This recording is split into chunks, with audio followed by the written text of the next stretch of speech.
Today's workshop is specifically about the celebration. It's a Mexican celebration of the Day of the Dead. Um, and so this is a piece of artwork that I did, and it's a combination of the sugar skull type of fancy, all this beautiful detail work, and The Bride of Frankenstein, if y'all recognize that, if you've watched the Gene Wilder movie, Bride of Frankenstein, then I threw the concept of the Bride of Frankenstein's hair in here.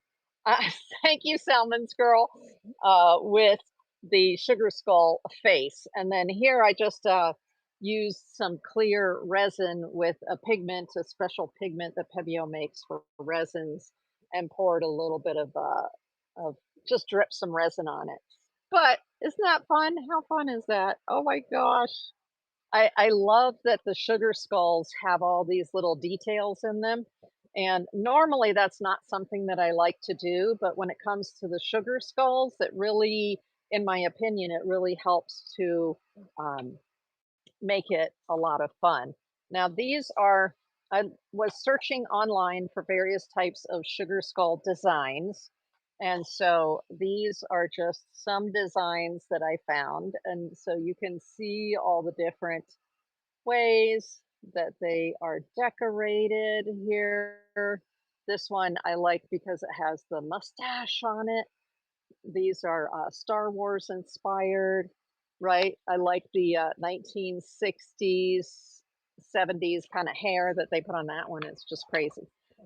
Now, this one is more like a tattoo version, but you see all the petals around the eyes here, the roses in the hair, all these pretty flower designs, and that was the inspiration for this, to put a rose in the hair here.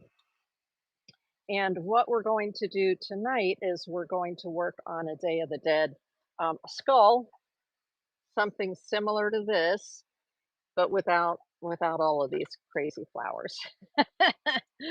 And let me give you just a little bit of history about Day of the Dead. It is observed on November 2nd every year. So you've got All Hallows Eve, which takes place on the 31st of October. And then on the 1st of November, that is actually the Day of the Children and All Saints Day. You might have heard people talk about that before. This is all Christian religion. And then on November 2nd in Mexico, it's a national holiday.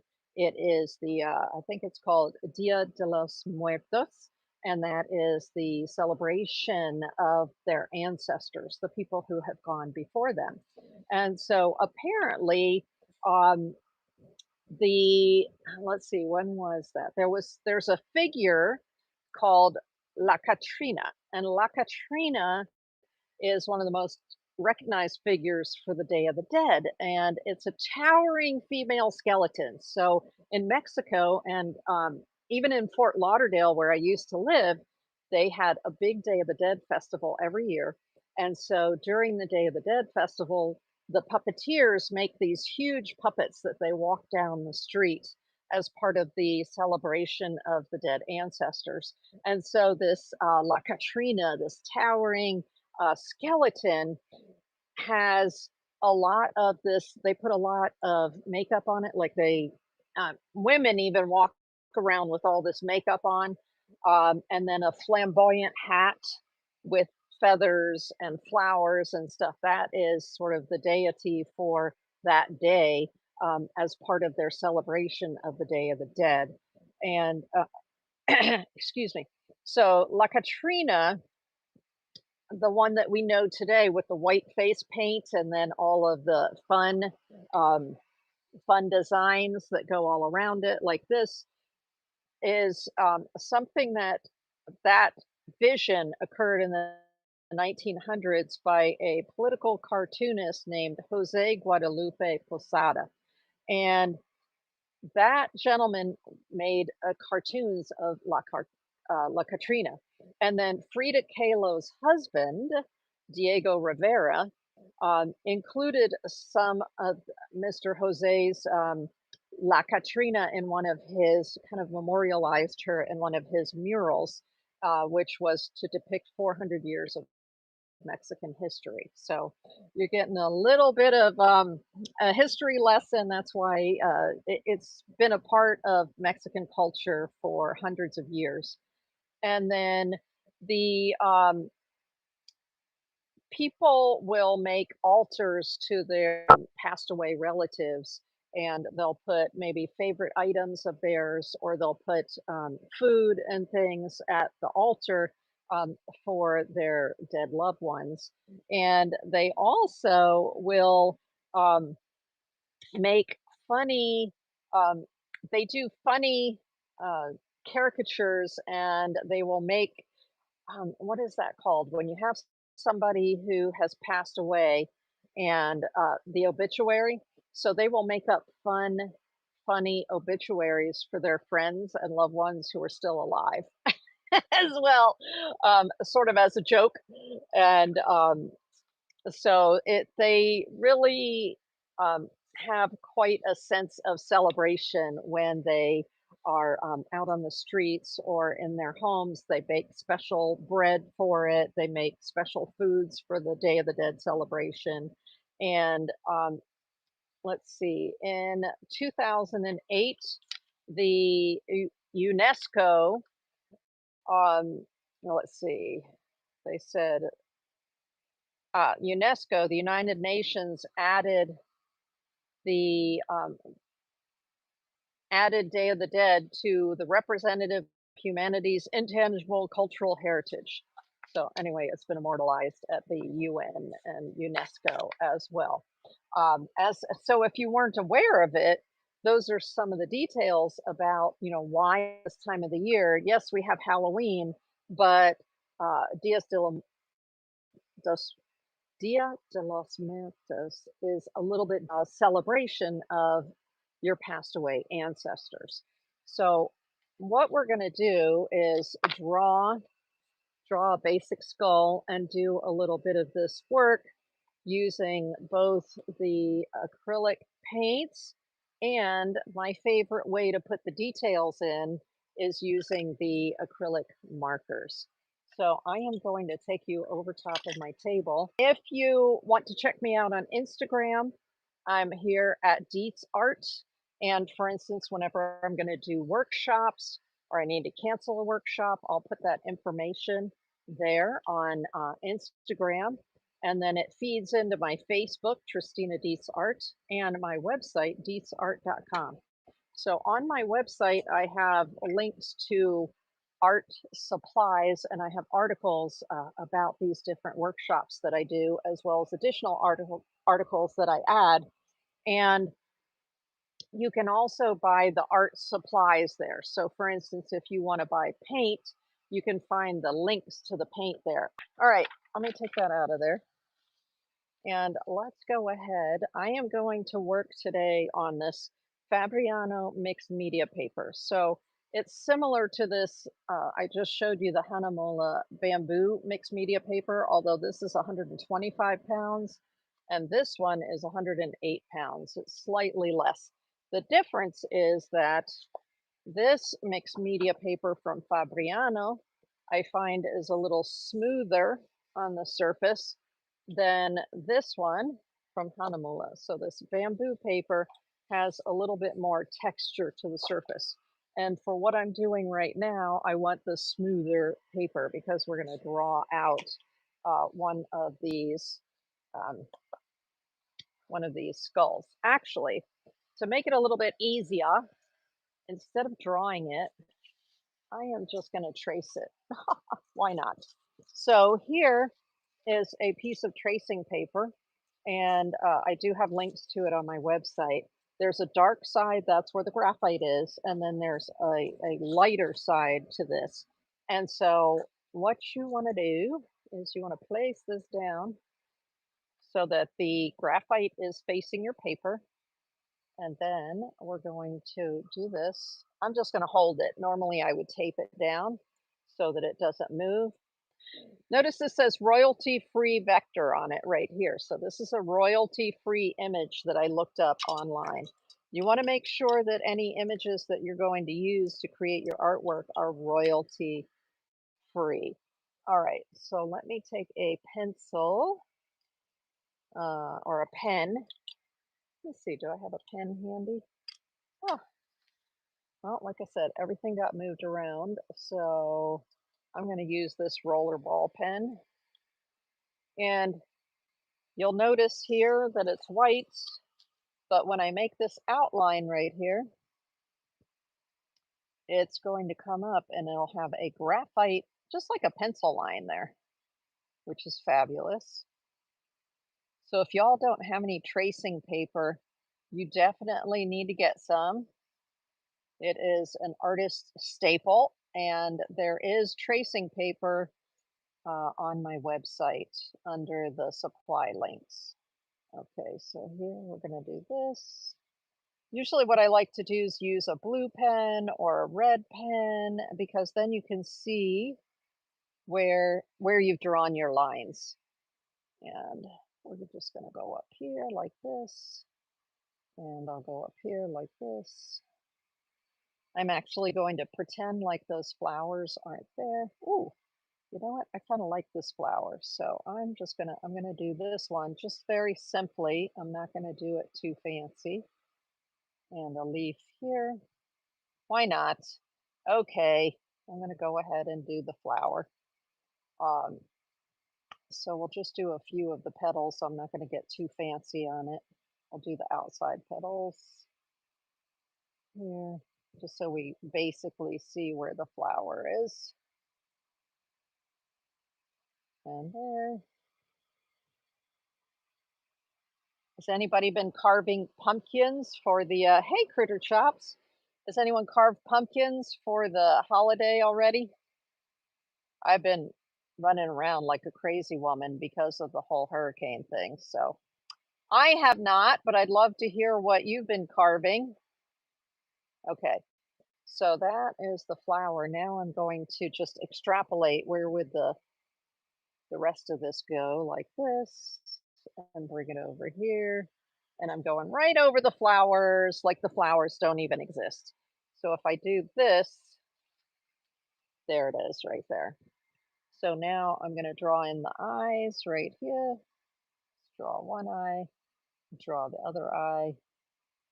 Usually what I do for the nose is I just make a heart. So if you don't know what to do for the nose, you can just make a heart where there's an indent right here, and then you're making the heart. Now it's coming up and there's a little indent at the top as well, but it's basically a heart with a little indent at the top here. And this does go up like that.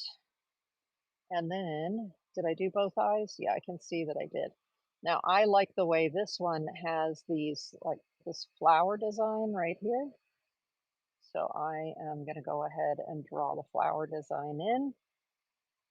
We're going to do a lot more of this with acrylic markers afterwards. Let's do this. But there's so many beautiful designs out there and so creative. A lot of the tattoo designs also are made with this concept of the Dia de los Muertos. Now I'm going to go along here because I want to draw these teeth in. And let's do the middle of the teeth here. And then I'm just going to draw where they are. Because I can do that later with paint. Right now, I just want to get an idea of where the teeth are. And the teeth the two teeth in the front are the biggest, and then they get smaller as it goes. Although, in the one that I did, I'll show you here in a second. In the one that I did here, all the teeth are almost the same size. You can see there, right? Whatever. It's my art and I can do whatever I want, right? Okay, there we go.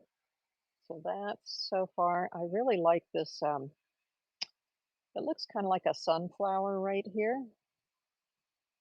So let me just get the sunflower in. You know, since we're working with acrylic, I if there's something that I decide later that I don't like, I can just paint right over top of it. So as I like to say, there's no crying in acrylic, right? No crying in acrylic because you can always just cover it up. Okay, I'm going to put these little things in here. Let's see where we are. Nice. I like it. I like it. Okay, so now what we've done is we've transferred the graphite from here, and I will tell you that this particular piece um, of graphite paper came from a roll, and it's a roll by a company called Jack Richardson, and I really like the Jack Richardson in particular transfer. This is called transfer paper, and it is linked on my website under the supply links, but this is my favorite one because when you put it onto your paper, it's like giving you a very light line. You see how light the line is right there? And I like that because that way I can go back in and I can erase it. Because remember, this is just graphite, right?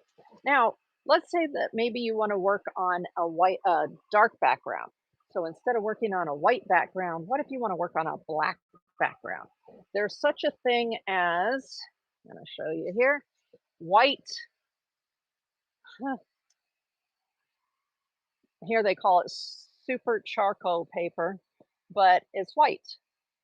So you can use the white uh, tracing paper on, or they call it transfer paper, on a dark surface and do exactly the same thing that I just did here. But if you have a dark surface, you use the white one. Now, there's also a sampler available from a company called Saral. Saral's a very famous company that creates wax-free transfer paper. And if you're new to transfer paper, I love this one, the sampler, because they give you a blue one, a red one, a yellow one, a graphite gray one, and a white one. So you can use these, you can practice with these various transfer colors on different backgrounds and make that work for you. Isn't that cool? Those are so cool.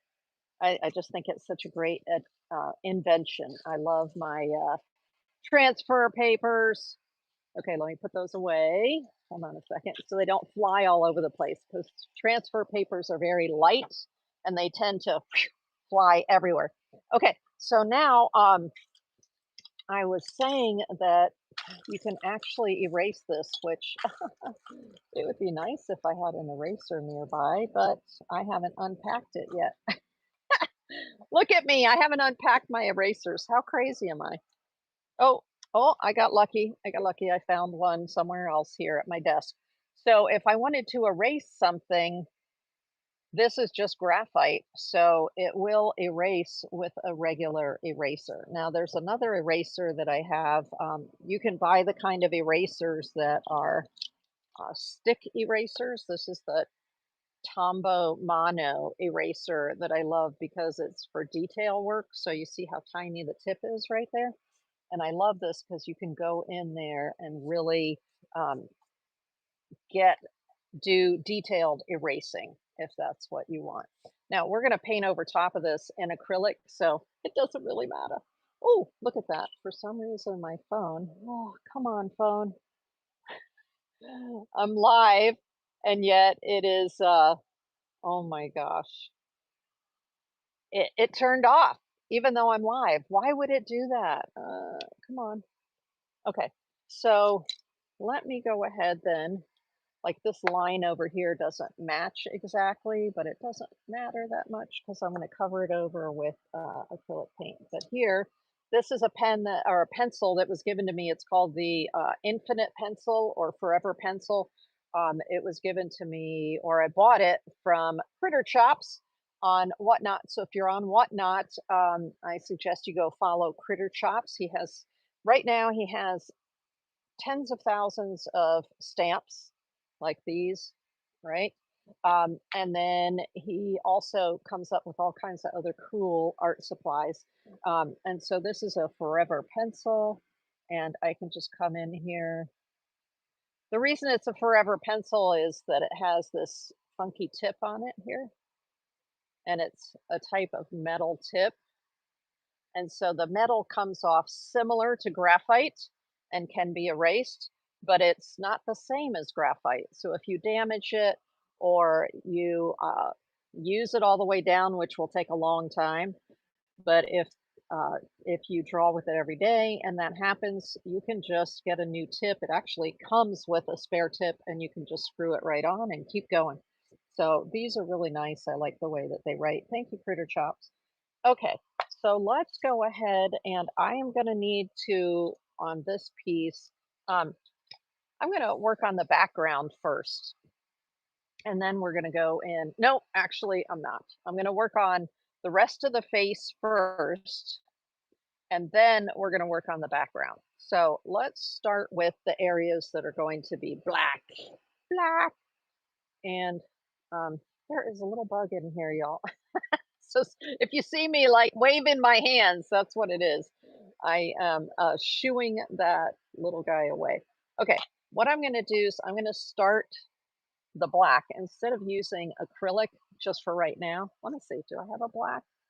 Oh, I have Payne's gray. Why don't we use Payne's gray? I was going to say I can use India ink, but I'd really like to keep the whole thing acrylic if I can. Okay, so here, Payne's gray. Payne's gray is has a little bit of blue to it in the background. Like if you add white, it can look gray or it can look blue. Let me just put my painting away here. And now I'm going to get out a, is it underneath here? Yes. I'm going to get out the palette that I was telling you about. So here we're going to put a, we don't need a lot. This is the new Pebeo Origin acrylics. So these have 100% recycled acrylic binder in them. And then, so they're an eco-friendly product, as well as you see the paper on the outside here. They reduce their plastic in their tubes by over 50%. So that's the big, I mean, plus they're beautiful, and most of them are monopigments. This one happens to have two pigments in it, but most of them are a monopigment. Like this one says monopigment. And so monopigments are better to color mix with, which we'll see as we start color mixing in a few minutes. But here, as a substitute for black, let's use the Payne's gray. And then I'm going to take a small brush here. This is a brush with with uh, filaments that are synthetic. So it's not a natural hairbrush. And I want to mention that because when I paint with acrylic, I like to use the synthetic hairs. Okay, so we're just going to go ahead and we're going to get the dark parts and let them start to dry. Now, what I noticed, particularly with the Origin acrylics, they tend to be on paper. They tend to be a little drier than other acrylics. So you just notice I dipped my brush into water. So periodically I dip my brush into water, and that helps keep the paints nice and juicy, because that is a complaint sometimes that people have with acrylic paints in general, especially craft paints. These are not craft paints, these are professional grade paints, but craft paints, man, they dry so fast. So this is a studio professional paint, but I found because it dries with a matte finish, I do need to drop my brush into the water often. So it's similar to working with a gouache, I would say. And it dries with a nice matte finish as well, which makes it a lot easier to photograph. I don't know if y'all have ever had where you needed to photograph your artwork, but if your artwork is shiny, like most acrylic paint is, when it's dry, oh my gosh, it's so hard to photograph. So it's a lot easier to photograph if you've got a matte or a satin finish to it. And these paints dry, of course, except for the metallics, but your regular ones, like this color, will dry with a nice satin finish. Okay, let's see if I can get these two a little more even. So eyes. Then we're going to do the nose because those will also be black. And so let's bring this here. If you outline it first, then it makes it easier to fill in. That's why I like using the small brush like this in a smaller area, is I can do these outlines very quickly, and then it makes it easier for me to fill in. Now, the brush again. So you'll see you're dipping the brush in water a lot more often than you might normally do for your other acrylic. I want to round out the top there. There we go. The next thing I'm going to do is the area around the teeth. So there we go. Because if you look on a skeleton, the hole where the nose is, see, very dark. Okay, there's the nose. And that let me take a look and see. Oh yes,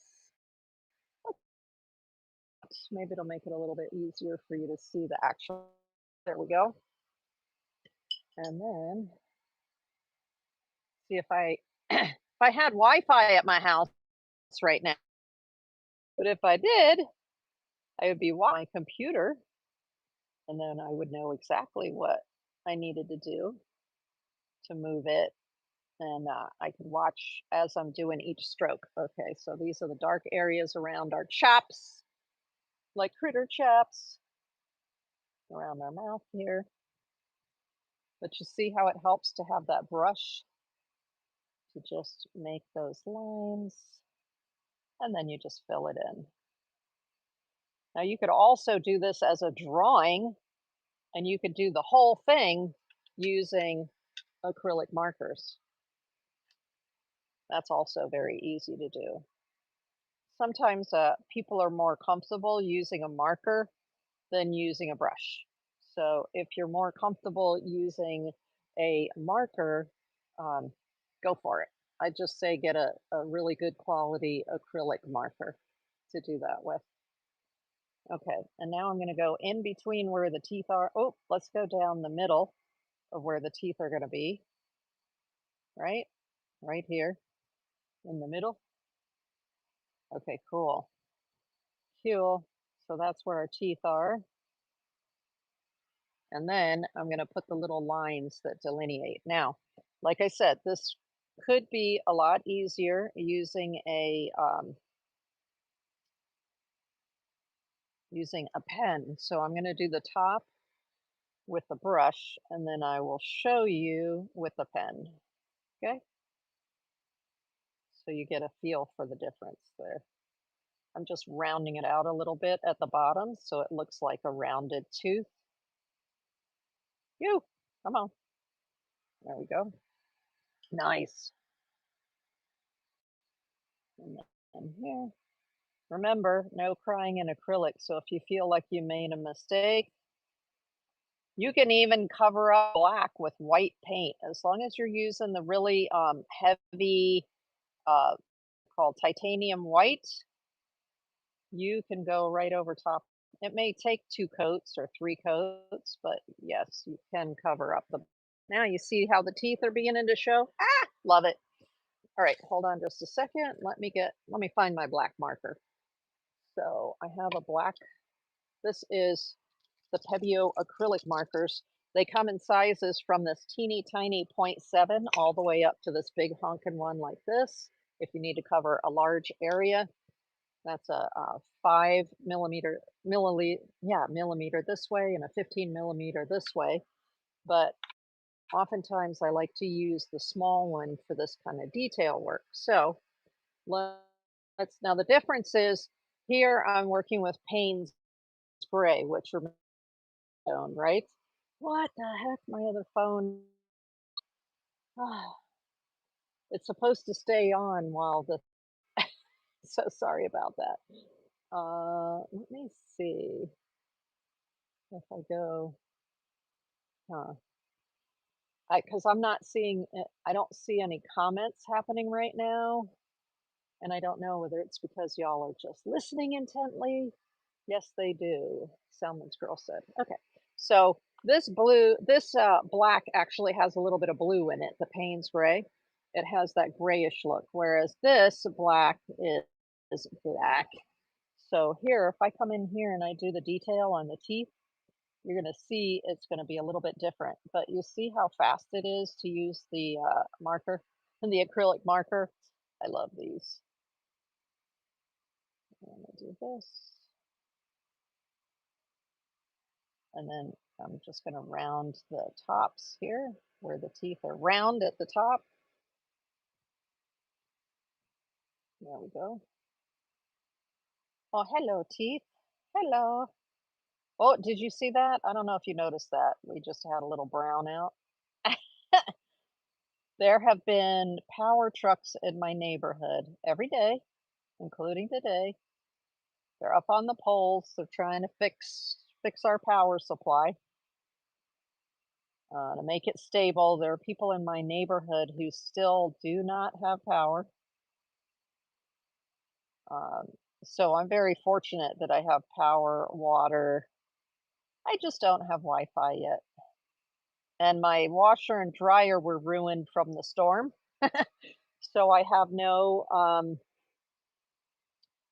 yeah, I have no washer and dryer, but whatever. I'll have to go to a laundromat until the insurance gets figured out and I can get a new washer and dryer, right?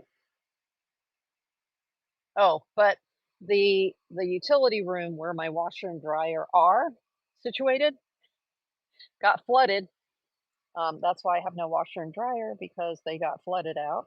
And then that was Hurricane Helene. They got flooded out. And then Hurricane Milton ripped the roof off of my utility shed. So I have to get a new roof, I mean, a new utility shed built.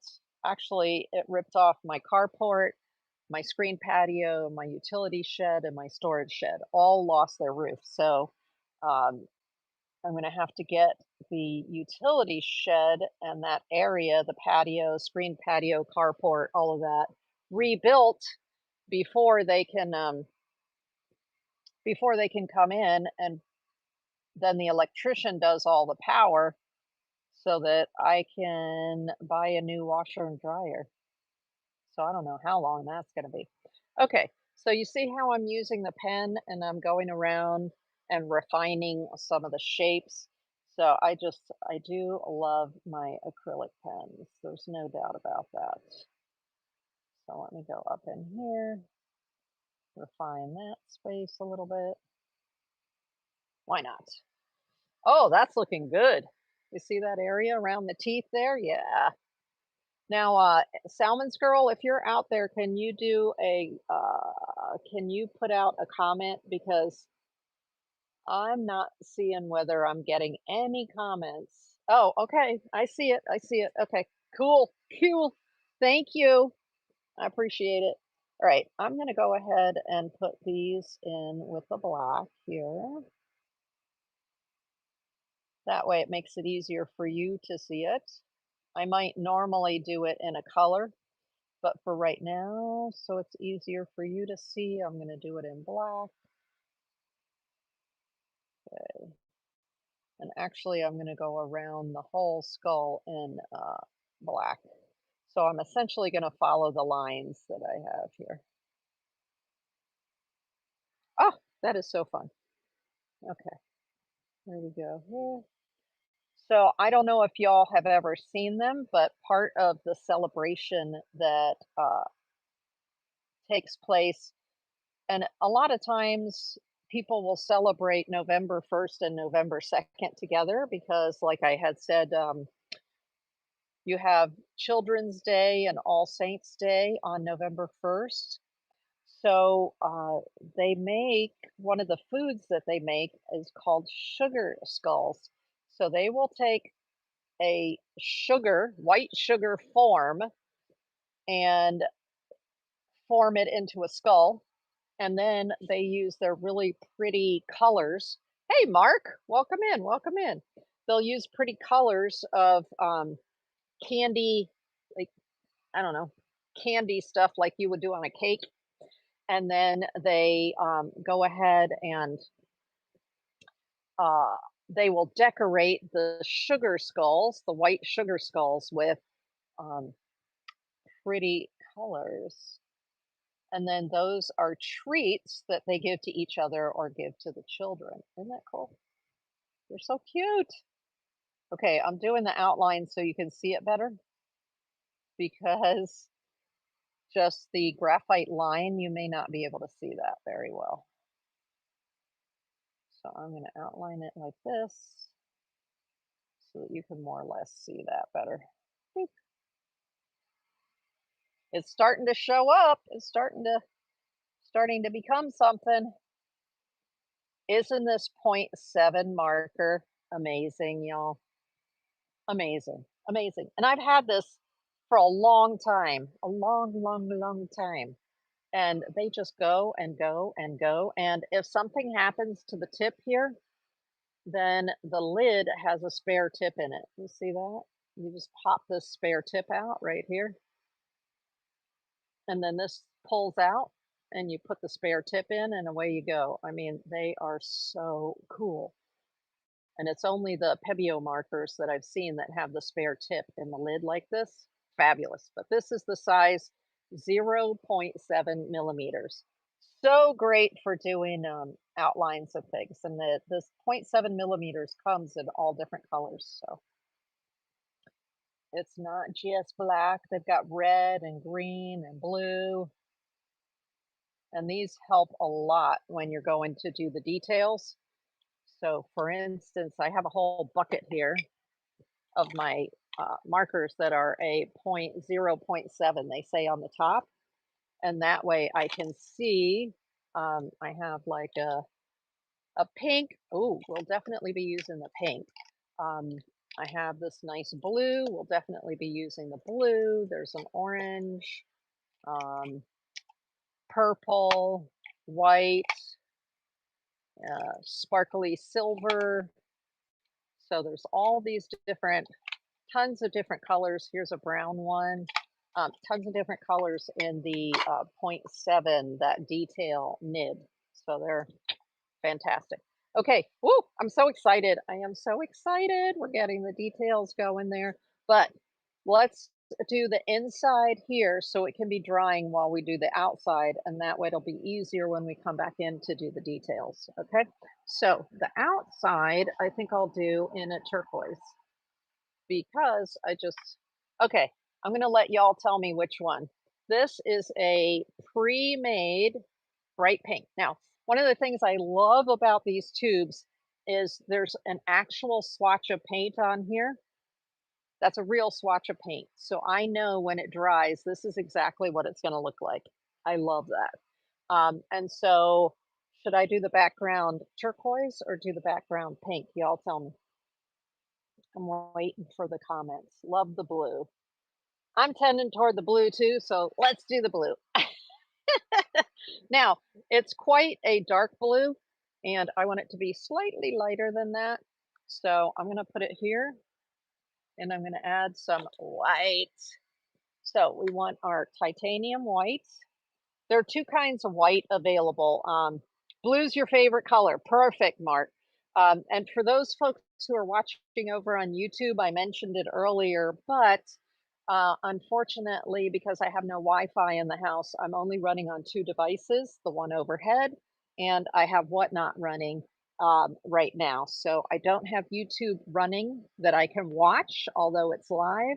And I just want to let you know that because if you make a comment on YouTube, I'm not going to see it.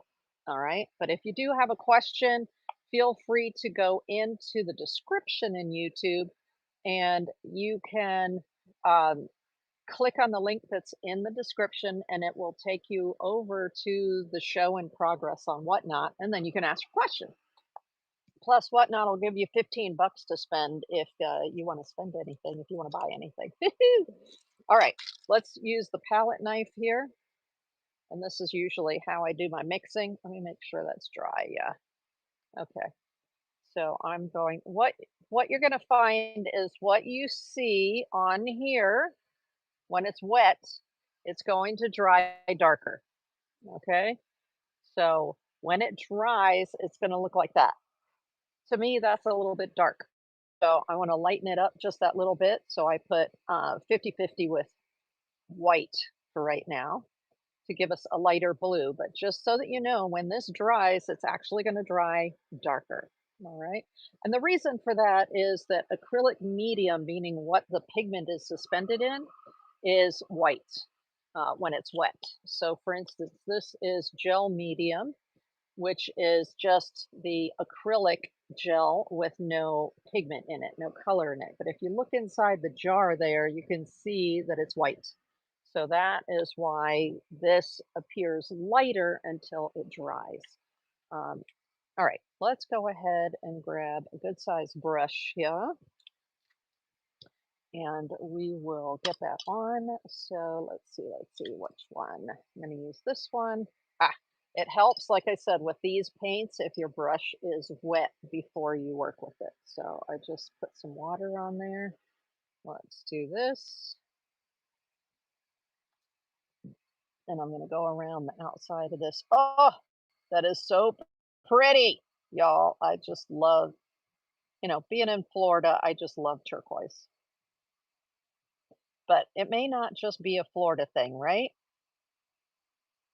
It's just, I love, love, love this color. Okay. And so usually what I'll do when I'm doing the background is I grab a big brush to make it faster to do the background. Plus, I like to leave brush strokes. So, oh, thank you. Salmon's Girl says that is nice. So, this paint you can see has, they call it high viscosity, but the viscosity is how well it grabs on to the paper. Um, I would call it a medium body in terms of the body of the paint. Okay. Because a lot of people are like, is it soft body, medium body, hard body? What is it? And I'm like, okay, this is a medium body paint, but high viscosity. So you're going to find that it sticks really well to your surfaces. Look at that. See how that covers? It's so creamy and it covers the background so beautifully. Okay, there we go. Wah! Wow. Y'all, I just love painting. Paint is like so yummy. Okay, there we go. It doesn't have to be perfect. It just has to get a background on there. Oh, it's pretty. Oh, you know what? I forgot to do the inside here. That's all right. We'll make it work. We will. I got ahead of myself again. Okay, so since I got ahead of myself, I'm going to show you this trick because I want to do the inside before I finish the background. But how am I going to get this to stay wet so that I can do the inside of this and have it dry while I'm doing the rest? What I'm going to do is I'm going to take this and I'm going to squirt it with water. Ah, if I can find a water squirter here. Because my water squirters are in my travel bag that I haven't completely unpacked yet. But wait, I have another one sitting over here on my table. Okay, here we go. Is there enough water in there? Yeah. So what I do is if I want it to stay wet while I'm working in another area, I just spray it with water like that. All right, so that'll give me an extra couple of minutes while I do the rest of this. So yes, this can be left white. That's fine. You don't have to paint it. You can then go in and do like details with your markers. But I'm gonna paint the background a kind of a fleshy color. So I'm gonna go back to that pink, but I'm only gonna use a tiny bit of the pink, just a tiny, oi, small, small, small amount. Ooh, and then I think I want to use a little bit of what's called Oh, here we go. So this is called Naples yellow. So I'm going to do a tiny bit of the, what do they call that? Beige pink. And then I'm going to put a little bit of this Naples yellow. And then I'm going to use some white. Okay, here we go. I feel like a mad scientist whenever I'm color mixing, right? Okay, lots of white. Because I want a tinted white. I don't want it to be white. I want it to be close to white. So there we go. Ooh, these sheets are coming off, so let me hold that. Can you all see that clearly? I want to be sure you can see where I'm color mixing. Okay, so that gives us this like off-white, pale, beautiful background that we can put all of our colors onto. I like mixing colors too, right, Salmon's girl? Oh, it is so fun to mix colors. So there is a nice, beautiful, super light color to now, you know what though? It's gonna dry darker. I'm gonna put a little more white in there. Boop, because I know it's gonna dry darker. So you do have to take that into consideration when you're doing this. Anytime you work with acrylic paint, it's gonna dry darker. Although there are some companies that claim that their paints don't, that they're the same color when they dry, but from a practical standpoint, most of the time, yeah, most of the time it gets darker. All right, let's go. Helps me because I can't always find what I like, right, Salmon's girl? There's what's called convenience colors, like for instance, this turquoise is a convenience color, and I'm going to show you how you know that. A convenience color is not a monopigment. A monopigment is a single color. So for instance, this vivid pink is a monopigment. It says the color is PR, that means pigment red 146. Okay, so there's one pigment in here together with the recycled acrylic binder to give you that color. Um, you know that and so that is called a monopigment color. Then a convenience color is a color where somebody else has already color mixed it for you. So for instance, turquoise is PB, pigment blue, 15:3, PW6, that's pigment white, number 6, titanium white, and PG7, that's a pigment green, number 7.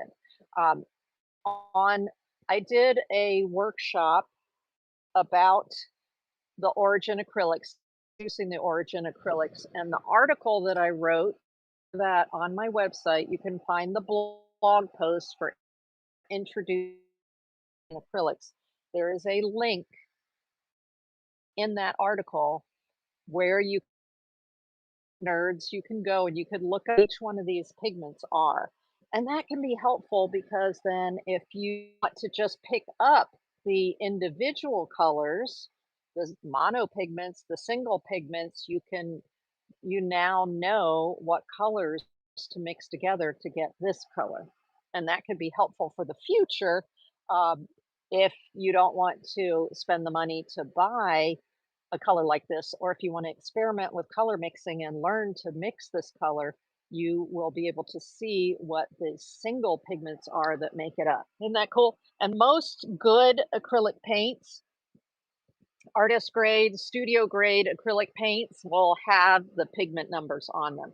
They're not always on the front, which is what I love. I love that these are on the front. Sometimes the pigment colors are on the side or on the back of the tubes. So Pebeo did it right with these. They just introduced these, and I am so happy that they put the pigment numbers, they put the light fastness, and they put the opacity versus transparency right on the front. Okay, look at this. Look at that. Beautiful. It's just a blush color, right? So it's slightly off white. And let me go ahead and grab a brush for this. What's the right size brush I want for it? I only have a million brushes sitting in front of me, but I want just the right one. Okay, let's see here. Ah, that's a good one. Is that the right one or is that the right one? Hmm. I think this other one's the right one. So what am I going to do? I'm going to dip the brush head first in water, and then I am dabbing it off so it's not too wet. Plus, I want to get all the water off the ferrule here so that as I'm painting, I don't have a glob of water come down. I hate when that happens. Okay, so now let's take this beautiful pale color here. So instead of it being white, like I said, I could work with the white color that's right there and just go ahead and use my markers and paint all over it. But I like having, instead of just white, I like having a little bit of a blush color in there instead. Now you could mix up a gray, so you could use Payne's gray, a dab with a lot of white, and then you would have variations of gray if that's what you wanted. Now, I'm not worrying if I go over top of these black lines that I made because what? I can just, once this blush color is done, at the end, usually I will go back in and I will put all the lines back in. I'll, what I call perfect the painting later. Okay. Ah, I'm going to need the detail one now because I need to be able to get right in between the two eyes there, right? Ah, this one has the Payne's gray on it. Hold on. Hold on. Let's get that off of there. This is one of my detail brushes. This is a Christy Rice brush. And I know because when you look on the handle, it has fun sayings. So this one says happy painting and it's a number 2 round. So here, this lets me get into the little nooks and crannies. Like I said, I'm not worried about being perfect around those lines that I already made because I'm going to go back later and perfect the lines. The nice thing about acrylic is you can layer, layer, layer, so it doesn't matter. I can fix that later if I go over top of the lines. And sometimes I don't even go back and fix it later. I just let it be. Let it do that. There we go. So this helps a lot with these tight areas. The tight areas where I want to get a little more detail. I have even smaller brushes than this number 2. I have number 1s and I have number 0 and I have number 00. So the different manufacturers often will put different numbers to their brushes, but generally the smaller the number, the smaller the tip here, and that the 00s are tiny. Especially if you're somebody that likes to do models, if you work on models or little tiny sculptures, then you may want the little teeny tiny brushes for that. Oh my goodness. Sometimes my lines bleed through my paint. Is that because my paint is too thin? Um, yes, Salmon's girl. Usually the paint is too thin. This particular paint that I'm working with right now is very dense. Plus, there are 2 factors. One is this is a very dense, creamy paint. So because of that, it has what's called good coverage or good, uh, yeah, just good coverage. Now, but at the same time, paints come in opaque, variations of opaque, semi-opaque, semi-transparent, and transparent. So some of the problem may be that you're using a transparent color over top. Now this one right here, the little box, a lot of the manufacturers used a little block like that. I don't know if you can see that, but there's a little box there. And this box is filled in black. That means this is opaque. It will go over top of other colors. Then it can also have a little box like this. You see the white in that little box? That means that this paint is transparent. So if you're using it in a thinner coat like I am here over top of something, you're going to be able to see through it. So the opacity versus transparency of the paints also make a difference as to whether you can see your lines through the paint or not. Now, if you're working with watercolor, watercolors are made to be transparent for the most part. So usually you're going to see the lines, like, say, for instance, pencil lines or something painting. But that's to be expected in watercolor. So don't be upset by that and don't think that you're doing something you're not. Because especially, for instance, with watercolor, that is normal underneath it. Man, my lights are going crazy right here. They're not happy with me right now. And the reason is because when Hurricane Helene came in and flooded the underside of my house, I lost power on the wall that's in front of me.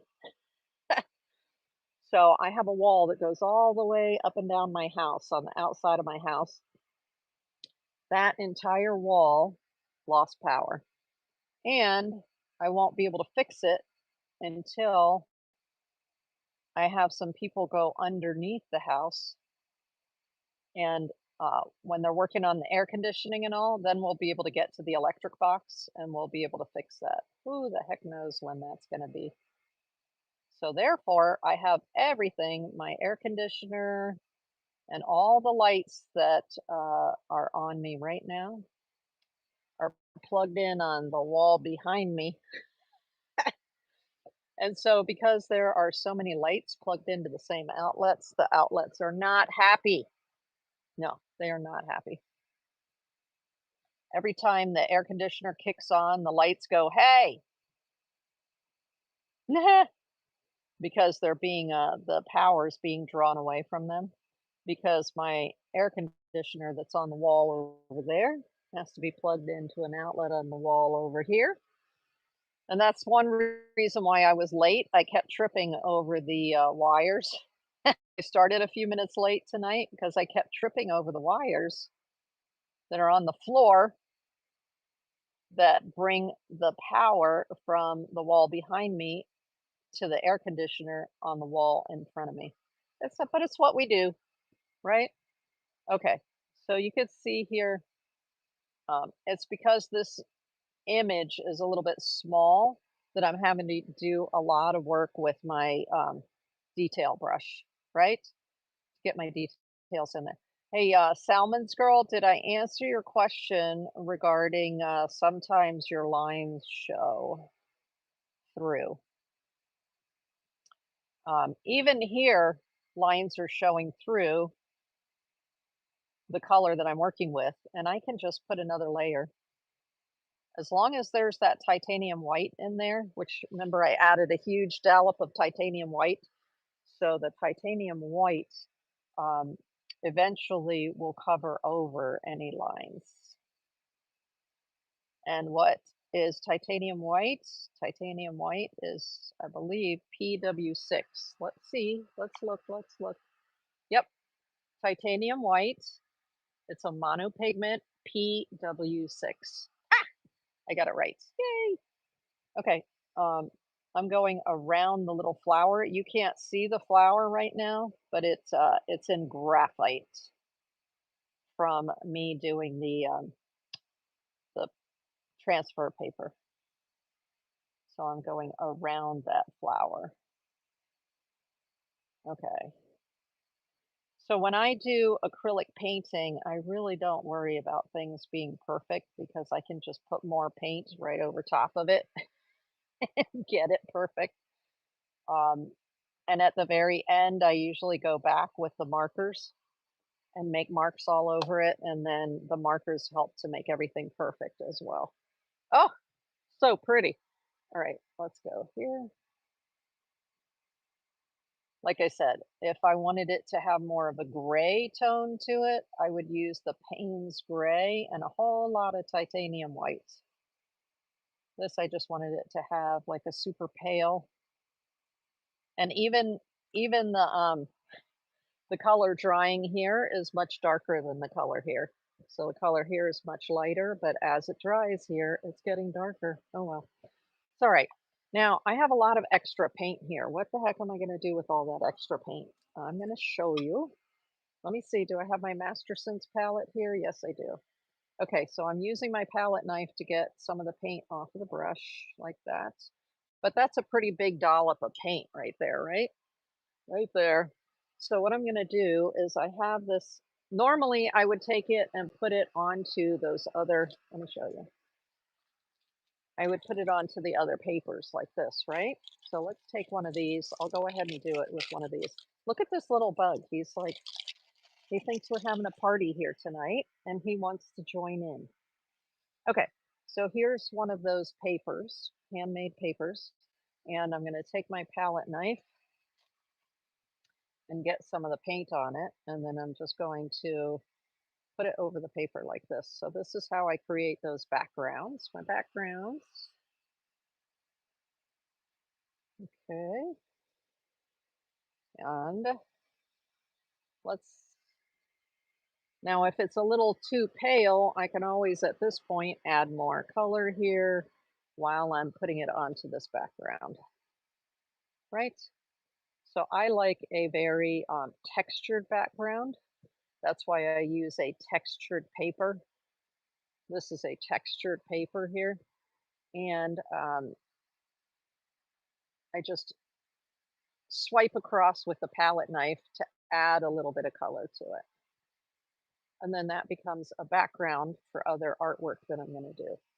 Now, I might have a bigger piece of paper and then go ahead and create a background with that leftover paint on a larger piece of paper if I wanted to do um, bigger artwork, and I do that all the time as well. I reuse my paint on large pieces of paper to just carry it forward. That's another way that you can get um, a series going of paintings. I know a lot of times if you're planning on putting your artwork into galleries, galleries like to know that you have series of paintings. And you can do a series of painting and carry your colors forward like this. And then that way there's harmony in the colors that you're using in your different paintings for your series. Okay, we're going to put that aside to dry. And now I still have a big dollop, right? So I'm either putting it on a large piece of paper to cover the large piece of paper, or let me see if there's any room in my Masterson palette here. Oh, hold on. Let's try not to have paint fall all over the place while I'm doing that. Okay, so this, see, I just got paint on me. So this is called the Masterson's Stay Wet Handy Palette. And there is a sponge inside. There's a sponge underneath here that you put water in, and then these are special Masterson um, sheets that you put on there. And this paint, y'all, is like a month old, but look, it's still wet. Isn't that cool? This is acrylic paint. Okay. So these are amazing. Let me just move this out of the way so I could show you how I put it in there, how I put my paint in there. So I'll take my palette knife and I take this and I grab the paint on there, and then I use a second palette knife like this and I push it off onto the Masterson palette like that. So I'm going to get the rest of it up here like that. And then, so if you're going from day to day, you're painting and you've made a bunch of color, this is how you can preserve your color overnight. It's so simple like that. Isn't that awesome? That is fantastic. Okay, so now I've got that color that I've already pre-mixed, preserved, and ready to use on a different project. Isn't that cool? That is so cool. Okay, let's put away the palette knives. And then you just want to seal this up real well, like this. And then I can come back to that color whenever I want. Okay, I'm putting it down. Now let's go back to here.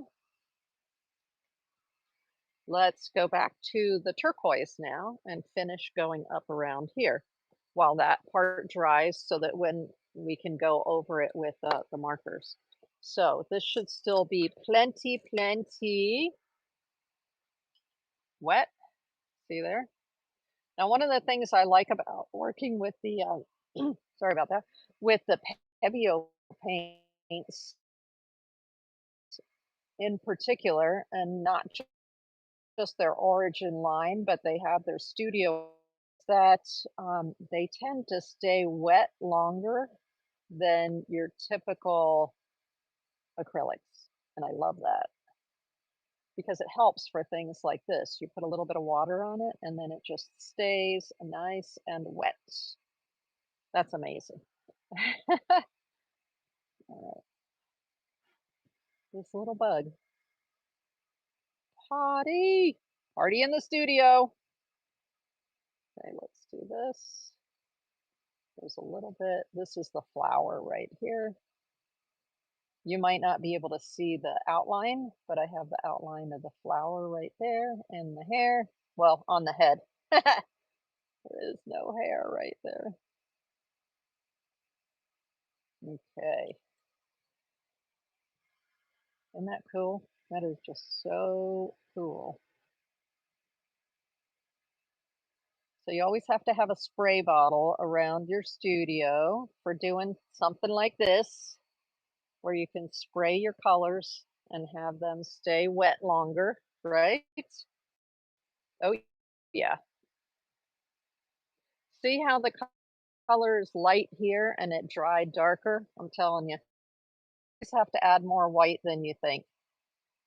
Always, always, always. Okay, lovely. Lovely. Ah, so pretty. The blue is so pretty. Let me just make sure I've got the leaves the way I want it there. Okay, nice.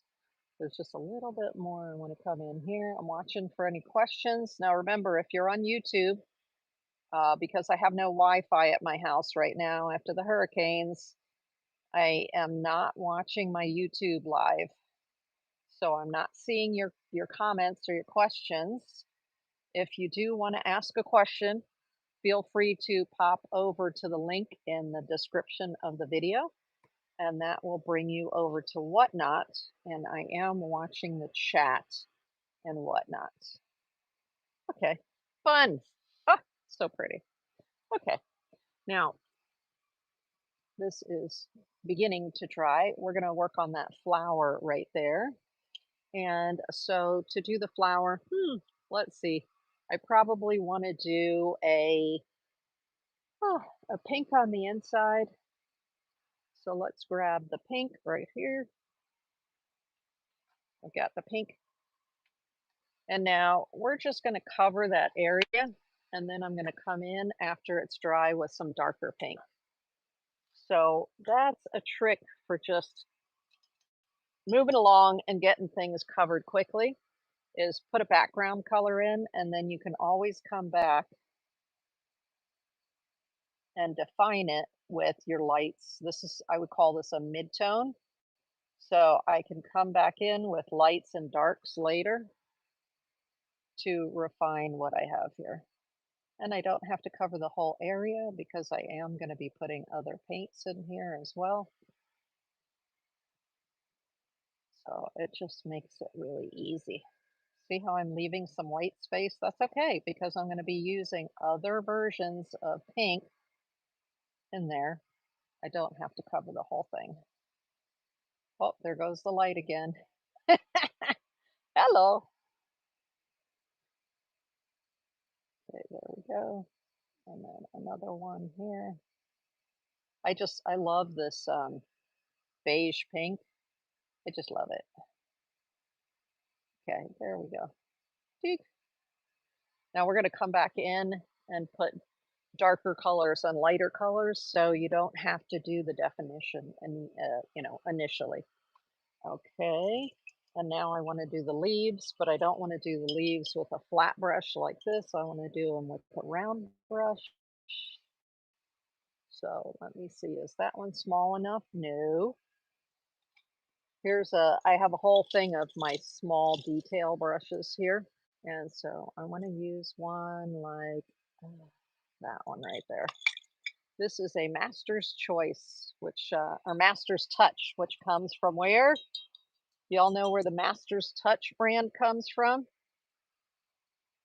Hobby Lobby. From Hobby Lobby. Okay, so let's see those leaves. I have some beautiful greens in here. Yes, this is called permanent light green, but it's not light enough. Boop. So I'm going to add some more white. Y'all make sure you buy twice as much yellow and twice as much white, okay? You're going to need lots and lots and lots and lots of yellow and white. Okay, let's do this. I'm going to up a little bit. Palette knife you see here, I'm constantly using my palette knife in a whole collection of palette knives in your studio. Okay, that's a good mid-tone green right there. Let's do this. And I'm going to put some green on these leaves right here. There we go. Like I said, this is just the first layer.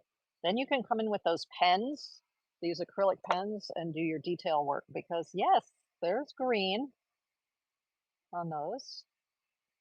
Okay, this is that. My trick is I lay down a background color of mint tone, and then I come back on with my darks and my lights. Let me use a little bit more dark of the permanent green because the leaf here in the background is going to be a little bit darker, isn't it? Because it's in the background. Okay, there we go. Thanks for spending your Sunday evening with me. I appreciate it. There we go.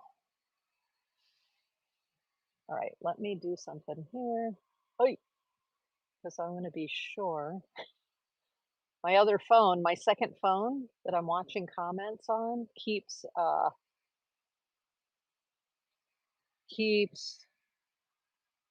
closing on me. Yeah, I see the thumbs up. Yes, yes, yes. Okay.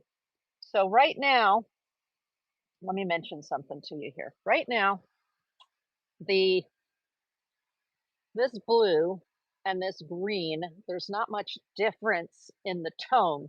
So I did a whole workshop on tonality and your gray scales. So you can find that both on my website in a blog post, and you can find it in the live tab on my YouTube videos where I talked about tonality, okay, and gray scale. And so the reason I'm mentioning that is that this is a medium color and this is a medium color. So when you look at them next to each other, you almost can't distinguish where one starts and the other begins. And so they're both midtones. Now, I'm mentioning that because you can leave it like that, but I don't like to leave it like that. The way that you get definition is that I will either go with a lighter color next to the midtone or a darker color next to the midtone to define the shape after I've put these midtones down. So what that means is that I'm going to go back later with one of these markers in a green, and I'm going to define the edge of that to separate this midtone from this midtone. Okay. So right now, especially when you're looking at it from farther away like you are, the edges of the leaves basically just disappear. Not to fear, because we are going to use an outliner marker, and that will take care of that. All right, so we'll define the edges of it. But there we go. The basic background done. And because we're using acrylics, now if I watercolor, it would be completely different. With watercolor, You use your lightest color in the background, and then you work in layers toward the top, getting darker and darker and darker because your colors one on top of the other. But with acrylics, you don't have to do that. So with acrylics, I lay in the mid-tone first, and then I go back over top of that with my lights and my darks because my lights will sit on top of the dark. But that's not the case in watercolor. All right, let me make sure this is in the center of the screen there. Yep, now we have it. Um, okay, so let's look at this area here and start playing with like the flowers around the eyes. Um, I think in order to have um, some continuity between the flower and the rest of the face, and I still have pink on here, I'm going to take my detail brush again and I'm going to fill in this area with the pink. Okay. So I like to use the same color in multiple places within my paintings most of the time because that allows me to maintain what's called continuity within the painting. It keeps somebody's eye moving around the painting. You don't have to do that, but that is a principle that helps um, keep your paint keep somebody's eye moving around the painting. They don't get stuck somewhere because there isn't enough interest bringing their eye all the way around the painting. And that's part of composition. All right, here we go. A little bit more. I don't know if you just noticed, but I rolled my brush. So when I have a round brush, I find I want to roll it. Okay, I'm going to bring it closer. I roll it like this to help keep the brush shape the way it needs to be. And then that helps me when I pick up paint that I'm getting the paint on the end like that. If you don't roll it, what happens is the hairs start to splay out and then you can't get that nice tip to give you the preciseness that you may be looking for.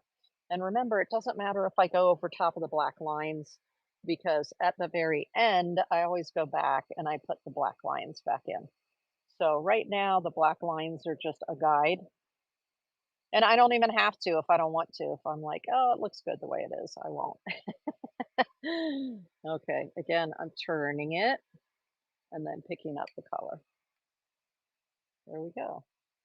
And this is just a background. I'll go back over top of these petals with my markers to create fun details. So as soon as I get this done, we're going to do some designs on the face because it looks like it's dry now. Yay! So that is the advantage of working with acrylics is that they do dry relatively quickly. And so you can just get on with it. Like what comes to mind is people who are wedding painters. I don't know if you've ever seen that before, but you can hire a wedding painter, and that's somebody who comes to the wedding and will do a live acrylic painting for you as a memory for the event. And you can do that. I mean, they can do that, and it's efficient for them to do that with acrylic because the acrylic is drying as they're working on it, right? So it makes it a lot quicker for them to be able to do it and get it done for you during the evening while y'all are dancing and drinking your champagne, having fun. All right, let's see here. I was reminded of that because I just saw a wedding painter on Instagram the other day. They were showing one of their latest painting sessions they were doing at a wedding. And really, what they were showing was everybody's reaction to the finished painting that they were doing of the wedding, which she showed at the end of all the reactions. And it was a painting of the newly married couple, the newlyweds, on the dance floor. It was super cute with all the beautiful lights and everything in the background. Okay. All right, there we go. We've got our paint down there for the eyes. Oh, they're so pretty. Um, okay.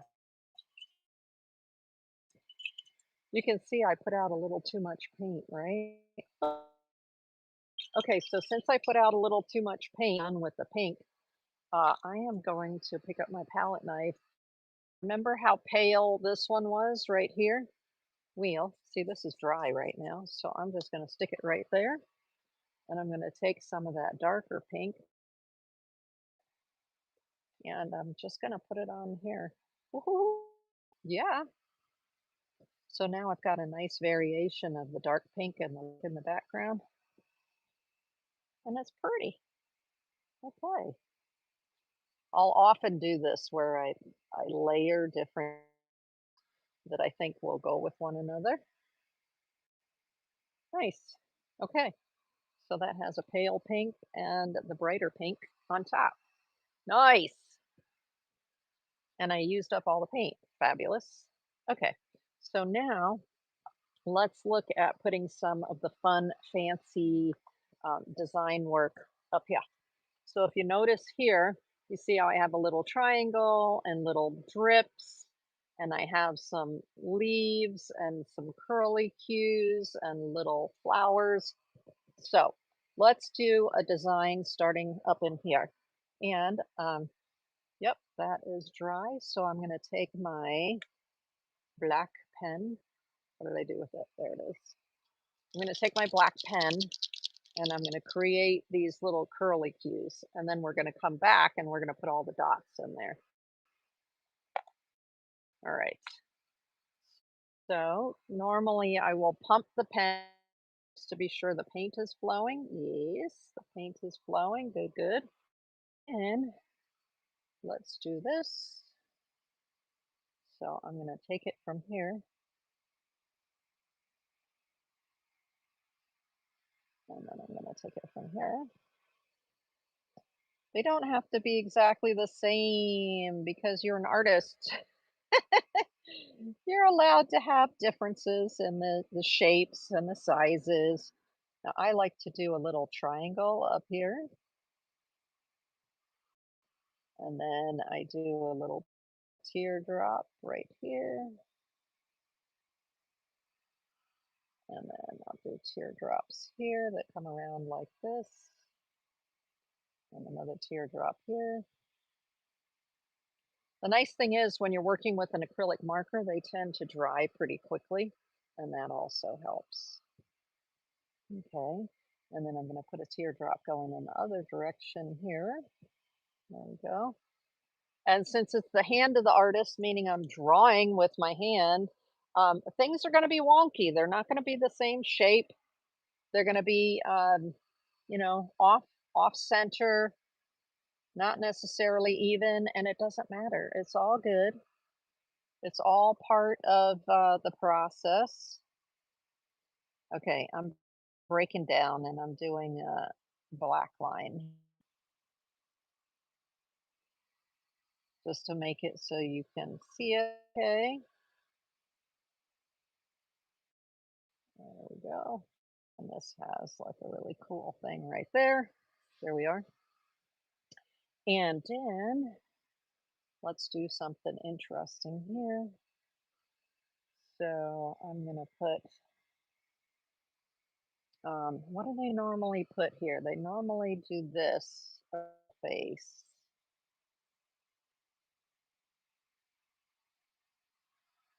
Okay.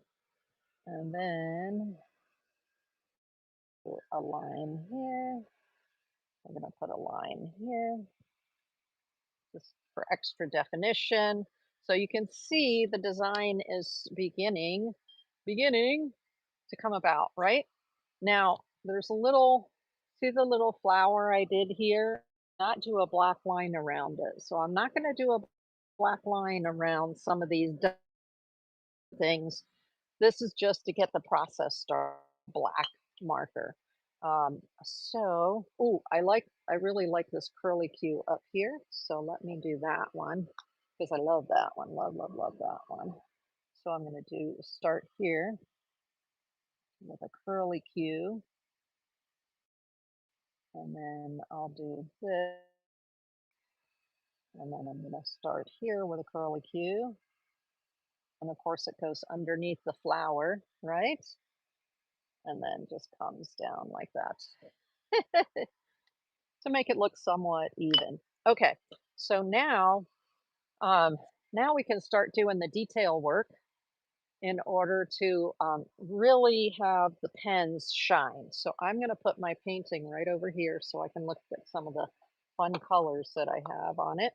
And let's start putting some dots and dashes and things. Is there a turquoise here? Yeah, let's bring that turquoise in with some dots. So here is a turquoise marker. And these are pump markers, so you do have to shake them. And then I'm going to pump it to make sure the paint is flowing. Ooh, pretty. Okay. And here I'm going to do some dots.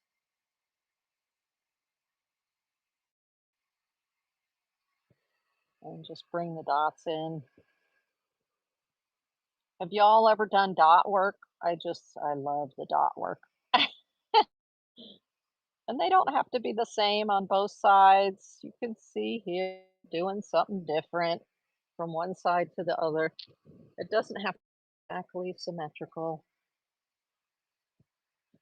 because it's art. Actually, yeah. Okay. Where else do I want to use turquoise? Um, I'm thinking I'm going to use a little turquoise here. I'm just going to make these little half moons here.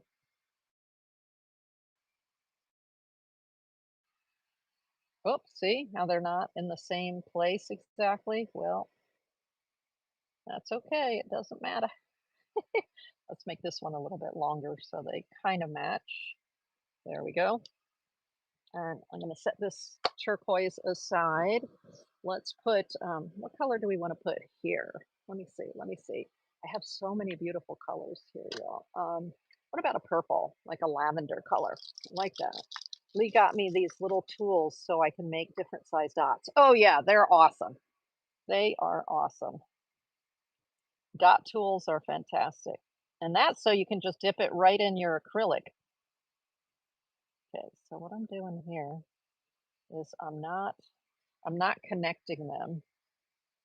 I'm leaving a little bit of that background color there, just so these sort of sit out.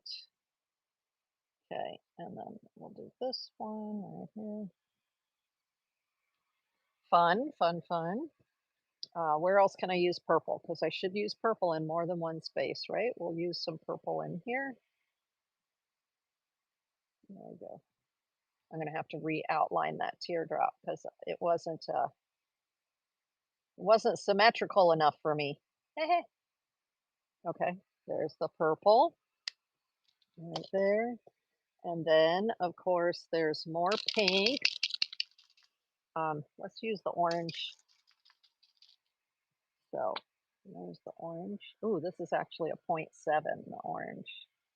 Okay, but you see how nice it is to use the acrylic markers? They're just so much easier for doing this kind of detail work. There we go, that's the orange. Now I have to use orange somewhere else, right? So we'll put some orange down here. Let's do it right here. There we go. Now these markers are acrylic paint, so after they're dry, I can just layer another layer right over top of them. Let's do how about this is this is called dark yellow. Let's see what this color looks like. Ooh, come on. Oh, that's kind of big. Let me see. Oh, it works. Okay. So because this one has a bigger nib to it, that's a 4 millimeter nib, it's a little more of a challenge to get into small spaces, but I can make it work. There we go. And because we're layering this stuff, I can just do multiple layers too, if I need to.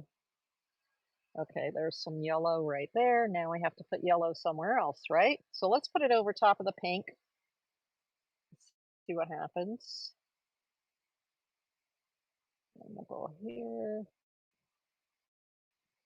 So we're adding little petals in there. And these markers will be a little bit transparent. It depends on the colors. And if they are, just put down one layer, let it dry, and then color them. Okay, like that. Easy peasy. I'm watching the comments. I actually, I have some of those dot makers more easily with paint, not quite as thick as this, because when you're working with the thick paints, it just wants to glob onto the end of the dot maker. You really want something that's more of a fluid acrylic. So I'll show you something like this.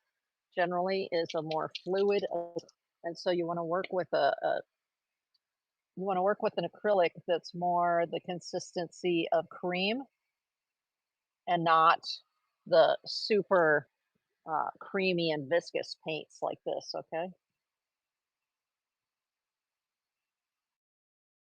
way the colors will come off of your off of the end of the dot. Now you can add, remember how I said before there's a medium for that with acrylics? So you can always add various mediums to change the consistency of the paint. So I saw a lady today on social media who was using these Pebeo Origin acrylic paints in order to do dots with her dot tools. Let me see if I have one of the dots here so that I can show you what we're talking about. I'm not sure that I do. I think I put them in my suitcase and they haven't been unpacked yet. I do believe.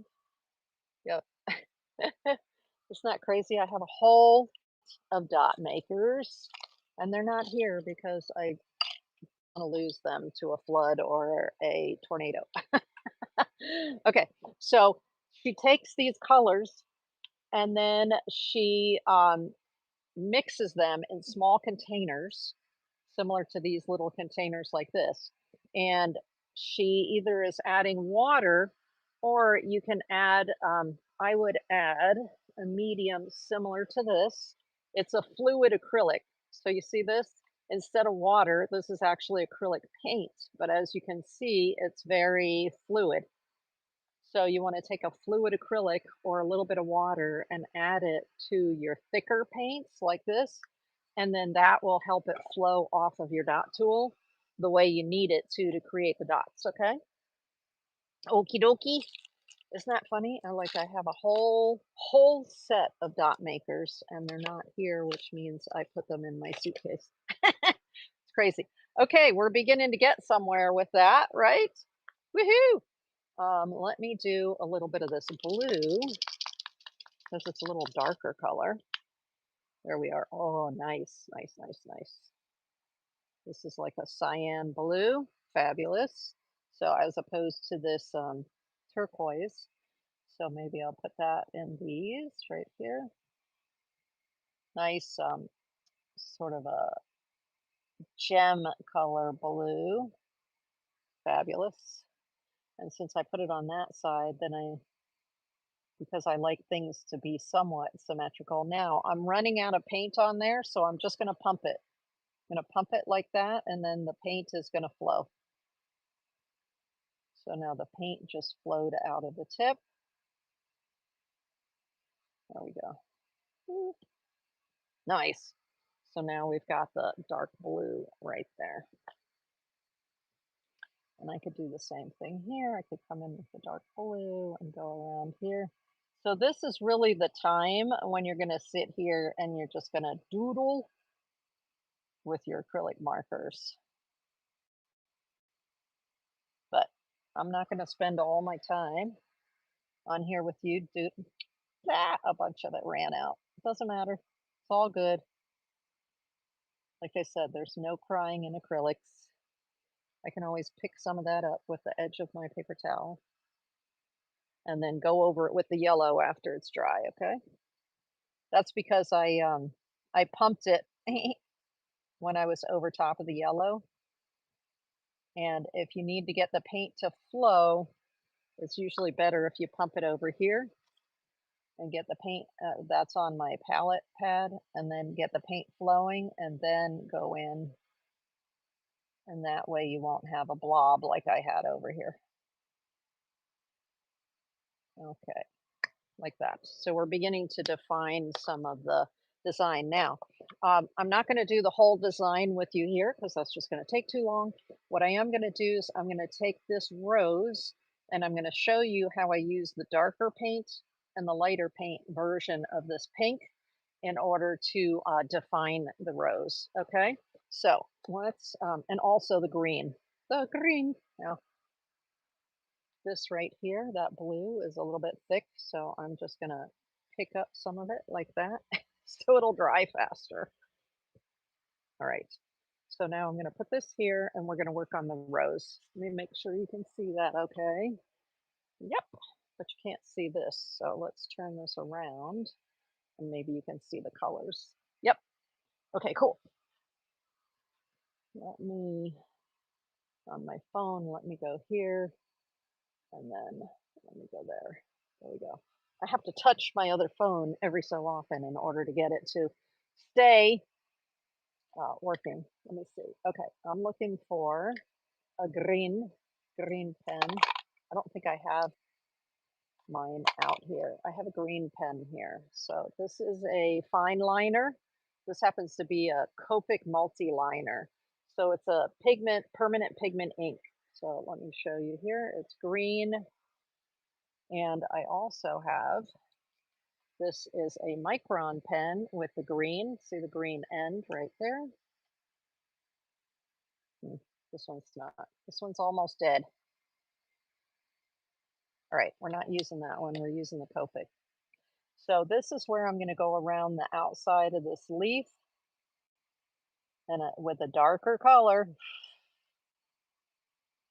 and define the leaf so that there's a difference between the medium tone here and the medium tone of the leaf, right? That's what we need to do. Okay, there we are. So now the edges of it are defined, and let's do that over here. So once these acrylics are dry, you can write on top of them with the micron pens like this, or the Copic liners like this, or other acrylic markers like this. Okay?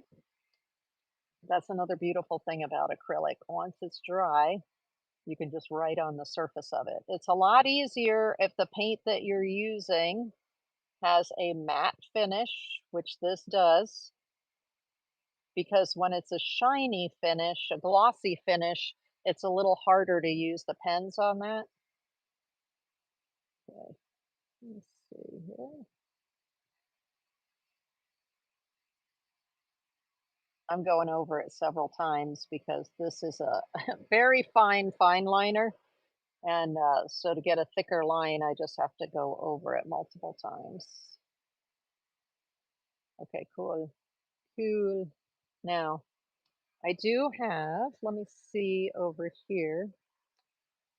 I have a 1.2 millimeter in green. Let's see what this color looks like. Oh, too light. Too light. Okay. Here, I have a darker one too. Here's like an emerald green. Okay, let's take the emerald green. And why am I looking for a different green? I'm looking for a different green because I want to sort of outline and create some dimension on these leaves. And so it's really easy to do with these markers, acrylic markers. Do that. We'll put a line up here. We'll do that just to do something different. I'm going to go along here. There you go. I'm actually going to add a little bit of darkness along there, a little bit of darkness along there, where it meets the leaf. There. Now it's beginning to show up more. So there you go. You can see where it's starting to show up more. So this is where yeah, I use the acrylic markers and I use these fine liners all the time to define these types of things. Now, let's look at um, the darker pink, because before the background is a medium pink, which was this bright pink beige, right? Like a rosy color. And now I've got this vivid pink. Actually, I may want to go a little bit. I've got some fluorescent pink here too. So let's do the vivid pink, which is going to be my darker. And so we will get a little brush like this. And let's pick that up. And so now you're going to go in and you're going to define some of your darks, right? This is where you can begin to get the petal shapes going on top of that background. But I've already got pink there in the background, so I don't have to worry too much about exactly what I'm doing. I'm just sort of having fun. And this just makes it so simple to do. There we go. And then here. And ta-da! I've got a flower going. You can see it. It just begins to uh, emerge from that sort of nothingness in the background there, right? Mine never turned out good. Yep. Well, now you have the secret. Start with your mid-tone.